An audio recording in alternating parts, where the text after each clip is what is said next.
Study with ಪರಶುರಾಮ್ಗೆ ಸ್ವಾಗತವನ್ನು ಕೊಡ್ತೀನಿ. SSLC core ವಿಷಯ ವಿಜ್ಞಾನ 2025ರಲ್ಲಿ ವಾರ್ಷಿಕ ಪರೀಕ್ಷೆ 2 ಏಪ್ರಿಲ್ 2025ಕ್ಕೆ ನಡೀತಾ ಇದೆ. ಸೊ ನಾವುಗಳು ಮಾಡೆಲ್ ಕ್ವಶನ್ ಪೇಪರ್ 1 ಅಂತ ಫಿಸಿಕ್ಸಲ್ಲಿ ಇವತ್ತು ಕೊಡ್ತಾ ಇದ್ದೀನಿ. ಇದೇನು ಕ್ವಶನ್ ಪೇಪರ್ ಅದಲ್ಲ, ಅದು ಈಗಾಗಲೇ ಮಂಡಳಿಯವರು ಬಿಟ್ಟಿರ್ತಕ್ಕಂಥ ಮಾಡೆಲ್ ಕ್ವಶನ್ ಪೇಪರ್ 1ರ ಫಿಸಿಕ್ಸ್ನ ಬ್ಲೂ ಪ್ರಿಂಟ್ ಮೇಲೇ ನಾವು ಏನು ಮಾಡಿದ್ವಿ, ಪ್ರಶ್ನೆಗಳನ್ನು ಸೆಟ್ ಮಾಡಿ ಕೊಟ್ಟಿದ್ದೀವಿ. ಸ್ವಲ್ಪ ಈಸಿ ಕ್ವಶನ್, ಸ್ವಲ್ಪ ಡಿಫಿಕಲ್ಟಿ ಕ್ವಶನ್ಸ್ ಇದ್ದಾವೆ. ಇದೇ ಥರದ 5 ಕ್ವಶನ್ ಪೇಪರ್ಗಳು ನಿಮಗೆ ಸಿಗ್ತವೆ. ಖಂಡಿತವಾಗಿ ಇಷ್ಟು ಮಾಡಿದರೆ ನೀವು ಸೈನ್ಸಲ್ಲಿ ಒಳ್ಳೆಯ ಅಂಕಗಳನ್ನ ಗಳಿಸ್ತೀರಿ. ಸೊ ಈಗಾಗಲೇ ಇದೇ ಥರದ ಕ್ವಶನ್ ಪೇಪರ್ಗಳನ್ನ ನಾವು ಕನ್ನಡದಲ್ಲಿ ಹಾಕಿದ್ದೀವಿ, SS ಅಲ್ಲಿ ಹಾಕಿದ್ದೀವಿ, ಆಮೇಲೆ ಹಿಂದಿಯಲ್ಲಿನೂ ಕೂಡ ಹಾಕಿದ್ದೀವಿ. ಇವತ್ತು ಸೈನ್ಸ್ ಬಂದಿದೆ.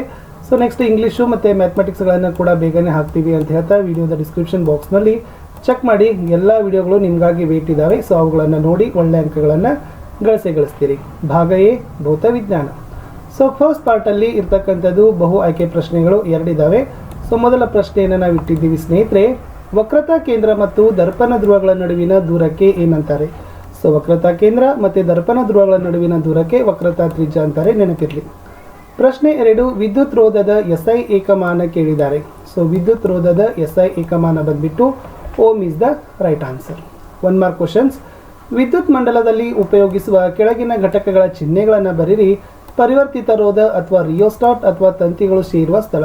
ಸೊ ಇದು ಏನಪ್ಪ ಅಂತಂದರೆ ರಿಯೋಸ್ಟಾಟ್ ಇದೆ, ಇದು ತಂತಿಗಳು ಸೇರ್ತಕ್ಕಂಥ ಸ್ಥಳ.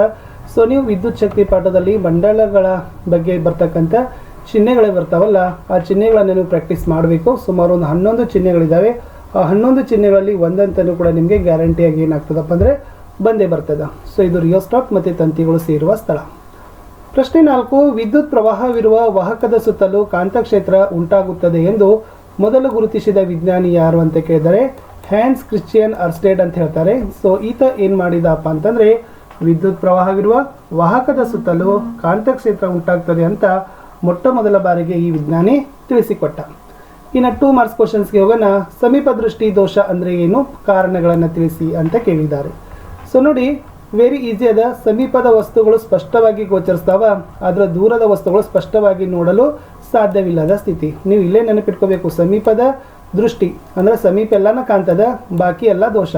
ದೂರದೃಷ್ಟಿ ಅಂದ್ರೆ ದೂರದೆಲ್ಲ ದೃಷ್ಟಿ ಅದ, ಕಾಣ್ತದ, ಬಾಕಿ ಎಲ್ಲ ದೋಷ. ಇಷ್ಟು ಈಸಿಯಾಗಿ ನೀವು ಏನು ಮಾಡಬೇಕು, ಕನ್ಫರ್ಮ್ ಆಗಿ ಟ್ರಿಕ್ಸ್ ಅಂತ ನೆನಪಿಟ್ಕೋಬೇಕು. ಇನ್ನು ನೆಕ್ಸ್ಟ್, ಈ ಸಮೀಪ ದೃಷ್ಟಿ ದೋಷಕ್ಕೆ ಮುಖ್ಯವಾಗಿ 2 ಕಾರಣ. ಒಂದೇದು ಕಣ್ಣಿನ ಮಸೂರದ ವಿಪರೀತ ವಕ್ರತೆ ಆಗಿರ್ತಕ್ಕಂಥದ್ದು, ಆಮೇಲೆ ಕಣ್ಣು ಗುಡ್ಡೆ ಸಹಜತೆಗಿಂತ ಉದ್ದವಾಗಿ ಬೆಳವಣಿಗೆ ಆಗಿರ್ತದೆ. ಸೊ ಆ ಒಂದು ವ್ಯಕ್ತಿಗಳಲ್ಲಿ ಏನಾಗ್ತದಪ್ಪ ಅಂತಂದ್ರೆ ಸಮೀಪದ ದೃಷ್ಟಿಯನ್ನು ನಾವೇನು ಮಾಡ್ಬೋದು, ನೋಡ್ಬೋದು ಅನ್ನೋದನ್ನು ನಿಮಗೆ ಗೊತ್ತಿರಲಿ. ಇದು ಇಂಪಾರ್ಟೆಂಟ್ ಆಗಿರ್ತಕ್ಕಂಥ ಪ್ರಶ್ನೆನೇ ಇತ್ತು. ಮುಂದಿನ ಪ್ರಶ್ನೆ, ಕಾಂತೀಯ ಬಲರೇಖೆಗಳ ಗುಣಗಳನ್ನು ಪಟ್ಟಿ ಮಾಡಿರಿ. ಇದು ಕೂಡ ನೆನಪಿರಲಿ. 1 ಅಥವಾ 2 ಮಾರ್ಕ್ಸಿಗೆ ಈ ಕಾಂತೀಯ ಬಲರೇಖೆಗಳ ಮೇಲೆ ಪ್ರಶ್ನೆಗಳು ಬರ್ತಾವೆ. ಒಂದೇದು, ಕಾಂತೀಯ ಬಲರೇಖೆಗಳು ಉತ್ತರ ಧ್ರುವದಿಂದ ಉತ್ಸರ್ಜಿತವಾಗಿ ದಕ್ಷಿಣ ಧ್ರುವದಲ್ಲಿ ವಿಲೀನಗೊಳ್ತವೆ. 2, ಕಾಂತೀಯ ಬಲರೇಖೆಗಳ ಸಾಂದ್ರತೆಯು ಧ್ರುವಗಳಲ್ಲಿ ಅಧಿಕವಾಗಿರ್ತದೆ. 3ನೇದು, ಕಾಂತೀಯ ಬಲರೇಖೆಗಳು ಒಂದನ್ನೊಂದು ಛೇದಿಸೋದಿಲ್ಲ. ನೆಕ್ಸ್ಟ್, ಕಾಂತೀಯ ಬಲರೇಖೆಗಳು ಆವೃತ್ತ ಜಾಲಗಳಾಗಿವೆ.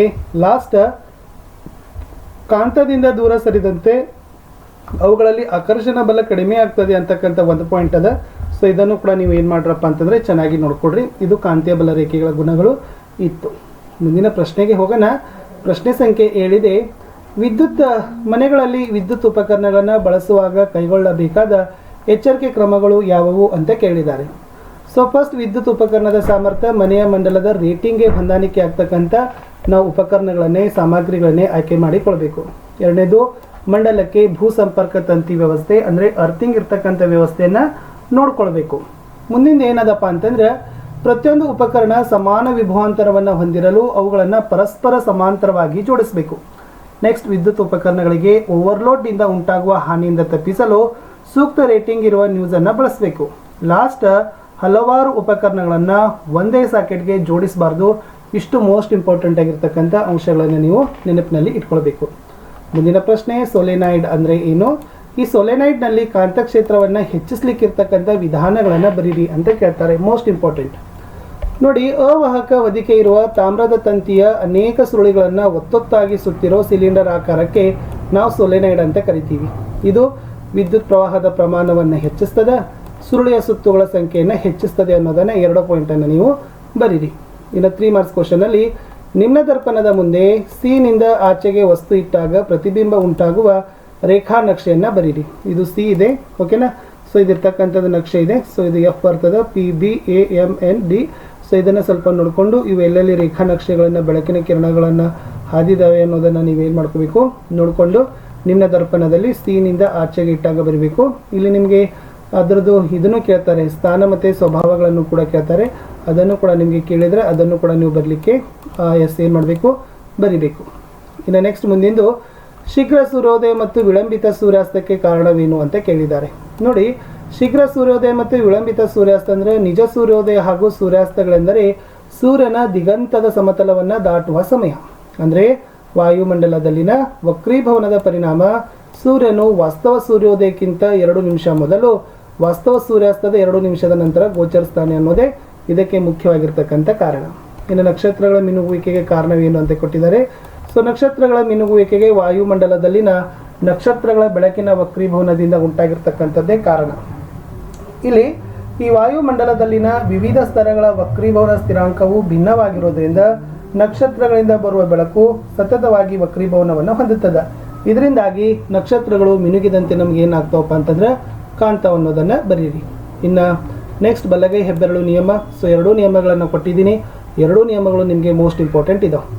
ವಿದ್ಯುತ್ ಪ್ರವಾಹವಿರುವ ವಾಹಕ ತಂತಿಯನ್ನು ಬಲಗೈ ಮುಷ್ಟಿಯಲ್ಲಿ ಹಿಡಿಯಲಾಗಿದೆ ಎಂದು ಭಾವಿಸಿದರೆ ಹೆಬ್ಬೆರಳು ವಿದ್ಯುತ್ ಪ್ರವಾಹದ ದಿಕ್ಕನ್ನು ಸೂಚಿಸಿದರೆ ಇತರ ಬೆರಳುಗಳು ಕಾಂತಕ್ಷೇತ್ರದ ದಿಕ್ಕನ್ನು ಸೂಚಿಸ್ತದೆ. ಇದೇ ಬಲಗೈ ಹೆಬ್ಬೆರಳು ನಿಯಮ.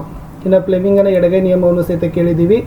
ಎಡಗೈ ಹೆಬ್ಬೆರಳು ತೋರು ಬೆರಳು ಮಧ್ಯದ ಬೆರಳುಗಳನ್ನು ಪರಸ್ಪರ ಲಂಬವಾಗಿರುವಂತೆ ಮಾಡಿದಾಗ ತೋರು ಬೆರಳು ಕಾಂತಕ್ಷೇತ್ರದ ದಿಕ್ಕು, ಮಧ್ಯದ ಬೆರಳು ವಿದ್ಯುತ್ ಪ್ರವಾಹದ ದಿಕ್ಕು ಮತ್ತು ಹೆಬ್ಬೆರಳು ವಾಹಕದ ಮೇಲೆ ವರ್ತಿಸುವ ಚಲನೆಯ ಅಥವಾ ಬಲದ ದಿಕ್ಕನ್ನು ಸೂಚಿಸ್ತದೆ ಅಂತ ಬರೆದ್ರೆ ಸಾಕು. ಮುಂದಿನ ಪ್ರಶ್ನೆ 1, ನಿಮ್ನ ದರ್ಪಣದ ಉಪಯೋಗಗಳನ್ನು ಪಟ್ಟಿ ಮಾಡಿ.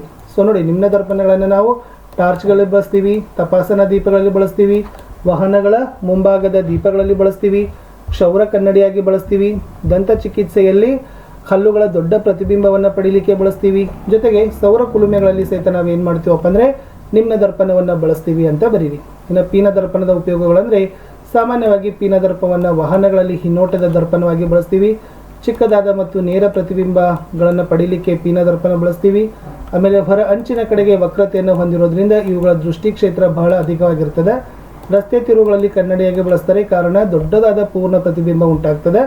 ಇದರಿಂದ ಅಪಘಾತಗಳನ್ನು ತಪ್ಪಿಸಬಹುದು ಅನ್ನೋದನ್ನು ಪೀನ ದರ್ಪಣದಲ್ಲಿ ನೀವು ಬರೀರಿ. ಇನ್ನು ಲಾಸ್ಟ್ ಕ್ವಶನ್ ಏನಾದ ನೋಡ್ರಿ, ಪ್ರಶ್ನೆ ಸಂಖ್ಯೆ 12 ಕೊಟ್ಟಿದ್ದು ಈ ಮಂಡಲದವನ್ನು ಅಬ್ಸರ್ವ್ ಮಾಡಿರಿ, ನೋಡ್ಕೊಡ್ರಿ. ಕೆಳಗಿನ ಮಂಡಲದ ಒಟ್ಟು ರೋಧವನ್ನು ಕಂಡುಹಿಡಿಯಿರಿ ಅಂತ ಕೊಟ್ಟಿದ್ದಾರೆ. 10 ಓಮ್, 20 ಓಮ್, 20 ಓಮ್ ಅಂದರೆ ಇದು ಎ ಇದೆ, ಇದು ಬಿ ಇದೆ. ಈ ಮಂಡಲದ ತುದಿಗಳನ್ನು 12 ವೋಲ್ಟ್ ವಿಭವಾಂತರಕ್ಕೆ ಅಳವಡಿಸಿದಾಗ ಮಂಡಲದಲ್ಲಿ ಪ್ರವಹಿಸುವ ವಿದ್ಯುತ್ ಪ್ರವಾಹದ ಪ್ರಮಾಣವನ್ನು ಕಂಡುಹಿಡಿಯಿರಿ. ಏನೆಲ್ಲ ಕೊಟ್ಟಿದ್ದಾರೆ? R1 10 ohm, R2 20 ohm, R3 20 ohm, volt 12 volt ಅದ. ಒಟ್ಟು ರೋಧವನ್ನು ಕಂಡುಹಿಡಬೇಕಾದ್ರೆ RT R1 + 1/R2 + 1/R3. ಆವಾಗ 10 ohm 1/20 ohm + 1/20 ohm. So 10 1 + 1/20. So 10 + 2/20 ಅಂದರೆ 1/10 ಆಯಿತು. ಅಂದರೆ ಇದು ಎಷ್ಟು ಆಯ್ತಪ್ಪ ಅಂದರೆ 20 ಓಮ್ ಆಯಿತು. ಅಂದರೆ ಮಂಡಲದಲ್ಲಿ ಪ್ರವಹಿಸ್ತಕ್ಕಂಥ ವಿದ್ಯುತ್ ಪ್ರವಾಹವನ್ನು ಕಂಡುಹಿಡಬೇಕಾದ್ರೆ I = V/R ಸೂತ್ರ ಹಾಕ್ತೀವಿ. 12/20 ಅಂದರೆ 0.6 ಓಮ್ ಅಂತ 0.6 ಆಂಪಿಯರ್ ಅಂತಕ್ಕಂಥದ್ದು ಉತ್ತರ ಬರ್ತದೆ. ಸೊ ಇಷ್ಟು ಏನಾಗಿತ್ತಪ್ಪ ಅಂತಂದರೆ ನಾನು ನಿಮಗೆ ಲೆಕ್ಕವನ್ನು ಕೊಟ್ಟಿದ್ದೆ. ಸೊ ತುಂಬ ಇಂಪಾರ್ಟೆಂಟ್ ಆಗಿರ್ತಕ್ಕಂಥದ್ದೇ ಇತ್ತಂತ ಹೇಳ್ತಾ, ಸೊ ಇಲ್ಲಿವರೆಗೆ ವಿಡಿಯೋನ ವೀಕ್ಷಿಸಿದ್ದಕ್ಕಾಗಿ